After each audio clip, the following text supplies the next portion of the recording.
16 दिन के ये उत्सव, निर्वाण उत्सव, 3 महत्वपूर्ण निर्वाण उत्सव आए हैं। इसमें कुछ विशेषता ही नहीं, बहुत बड़ी विशेषता होती है संतों के निर्वाण दिवस की। और आज का गुरुदेव का निर्वाण उत्सव, सब गुरु की महिमा गा रहे हैं। जहां सत्संग हो रहा है, गुरु की महिमा गा रहा है। क्यों गा रहा है? कभी हमने सोचा कि ये गा रहा है तो मैं गा रहा हूं, ये बोल रहा है तो मैं बोल रहा हूं? नहीं, गुरुदेव ने बुझे हुए दीपक को जलाया, जले हुए दीपकों को मशाल बनाया और उस मशाल से अनेकों अनेकों प्राणियों के हृदय को प्रकाशित किया। गुरुदेव ने एक वाणी में कहा, पूरी वाणी याद नहीं है, कि मैं तो चलता हूं, तेरी गति बनी रहे। बत्ती जल रही थी, जलाने वाले का पता नहीं, मैं तो चलता हूं, तेरी गति बनी रहे।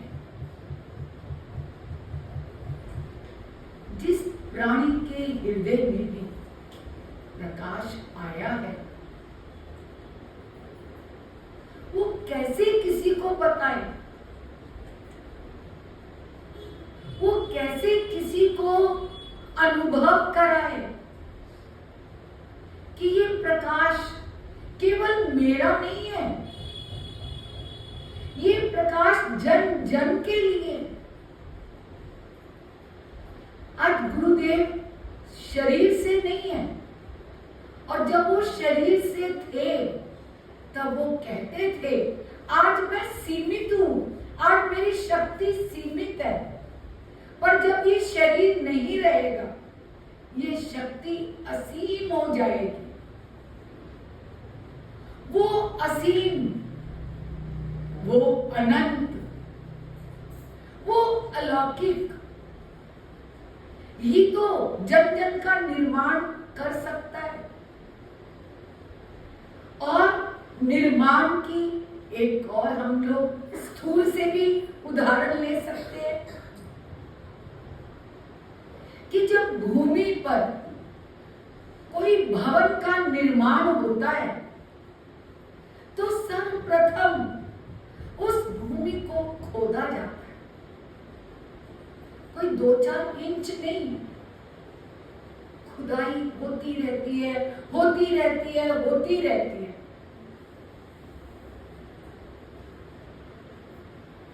फिर जब वो गहराई जो भवन के निर्माण के लिए पर्याप्त होती है, तब तक वह खुदाई चालू रहती है।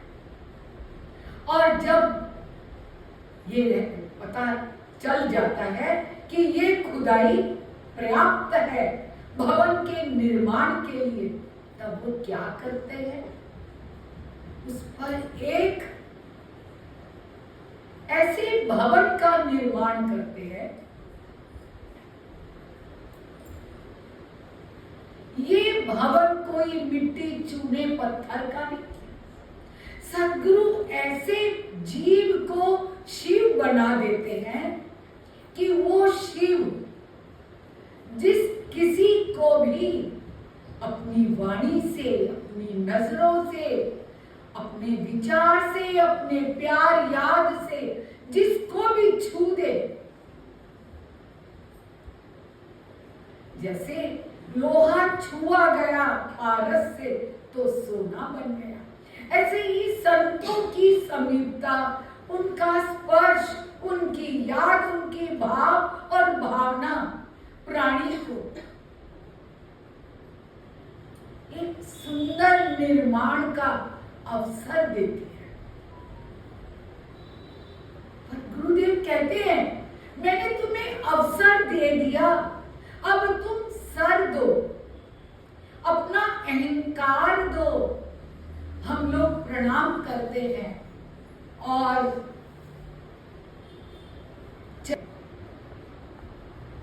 पर वो चरण किस भाव से हम छूते, उन चरणों का स्पर्श क्या कुछ पल के लिए होता है? उस चरण का स्पर्श जिस तरह कबीर जी को, जो एक अनाथ बच्चे थे और उनके अंदर ये तमन्ना कि मुझे गुरु मिले, रामानंद गुरु की उनको तमन्ना थी, इच्छा थी, खोज की उन्होंने अपने अंदर ही उस भावनाओं के द्वारा, अपनी सद्भावनाओं के द्वारा कि मैं कैसे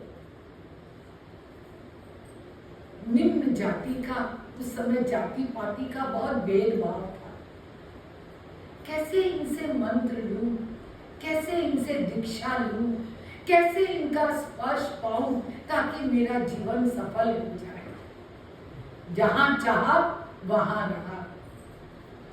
और वो प्रभात में जब गुरु स्नान करने जाते हैं, वो सीढ़ी पर लेट जाते हैं, गुरु का पांव पड़ता है उसके ऊपर और बोलते राम राम राम। बस उनको राम नाम का मंत्र मिल गया। खोज की, खोदा, फिर निर्माण प्रारंभ हो गया। अगर उन्होंने राम राम कहा और उस राम नाम का उनके जीवन में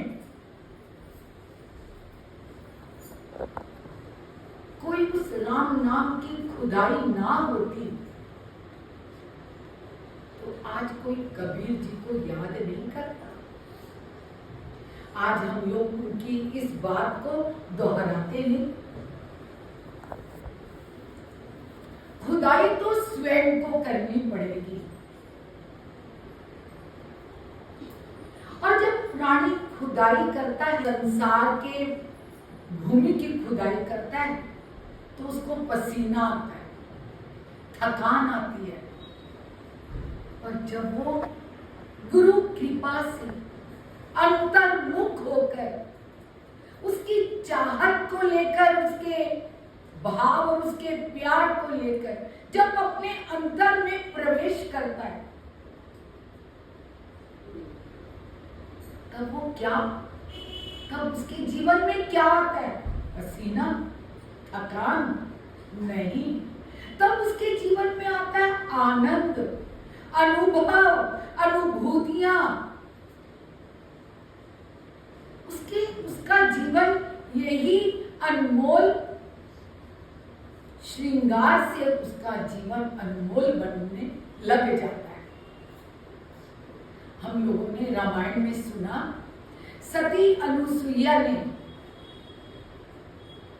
सीता जी को गहने दिए थे, अनमोल गहने दिए थे। वो गहने सोने चांदी के नहीं थे, सद्गुणों के गहने थे। ऐसे ही सतगुरु के दरबार में हम जब बच्चे आते हैं, बाबा जी के, गुरुदेव के, सत्संग प्रेमी, भाव प्रेमी, सेवा प्रेमी जब हम लोग आते हैं, तो सतगुरु भी हमें अपने सद्गुणों से हमें सजाते हैं। अब उनके बच्चे कोई कंकड़ पत्थर नहीं है। क्यों? क्योंकि नजर पड़ गई एक बड़ा पत्थर का टुकड़ा, उस पर नजर पड़ती है मूर्तिकार की, वो उसको सुंदर रूप दे देता है। ऐसे ही हम सब बच्चे, कोई बड़ा पत्थर है, कोई छोटा पत्थर है, कोई कैसा भी है, सद्गुरु से रूप देना प्रारंभ कर देते हैं। और कहा भी है कि ये सत्संग सदन, ये गुरु की शरण, ये गुरु का द्वार और गुरु का प्यार क्या है? एक टकसाल है। इस टकसाल में सिक्के गढ़े जाते हैं। हम लोग देखें, जब हमारे कोई नोट पुराने हो जाते हैं, आधे फट जाते हैं, रिजर्व बैंक उन्हें ले लेता है और रिजर्व बैंक में उनको वापस नया बना दिया जाता है उसी नंबर का। इसी तरह से हमारे पुराने निरर्थक निम्न विचारों को सद्गुरु ही ले लेता है और कहता है, जा, अब तुझे नवीन जीवन दिया, अब तेरा नवीन निर्माण किया, अब तू गला हुआ, फटा हुआ, पुराना नोट नहीं है, अब तेरी कीमत हो गई है। तेरी कीमत तो मैंने कर दी, पर तूने अपनी कीमत नहीं जानी। एक वाणी में गुरुदेव कहते हैं, तू ना जाने तुझ में रस है हमारे अंदर रस। सत्संग की बदौलत हमें रस मिला है, फिर भी हम अपने आप को परखें। आज सुबह वाणी आई थी कि मिर्ची गला घोटती भी है और जल, मिर्ची गला घोटती है और मिठास गले को तृप्त करती है, जीवन में मिठास लाती है, आनंद लाती है। बस ये दोनों भाव हमारे जीवन में। जब हम यहाँ आते हैं, गुरुदेव हमारी कीमत करते हैं, निर्माण करते हैं, हमें अपने योग्य बनाते हैं। फिर जब हम अपनी दुनिया में जाते हैं तो हमारे पर ज्यादा प्रभाव किसका रहता है? दुनियावी विचार का, व्यवहार का, दुनिया के कर्तव्यों का, मोह का। एक थोड़ी बंधन है, एक थोड़ी विकार है जो मनुष्य जिनसे घिरावन ना हो। चाहे 1000 विकारों से मनुष्य घिरा रहे, गुरुदेव ने कह दिया, तेरी एक कृपा कटाक्ष, भक्तों ने कहा, तेरी एक कृपा कटाक्ष मनुष्य के अनेक अनेक जन्मों के विचारों का हवन कर देती है, निरर्थक विचारों को भस्म कर देती है।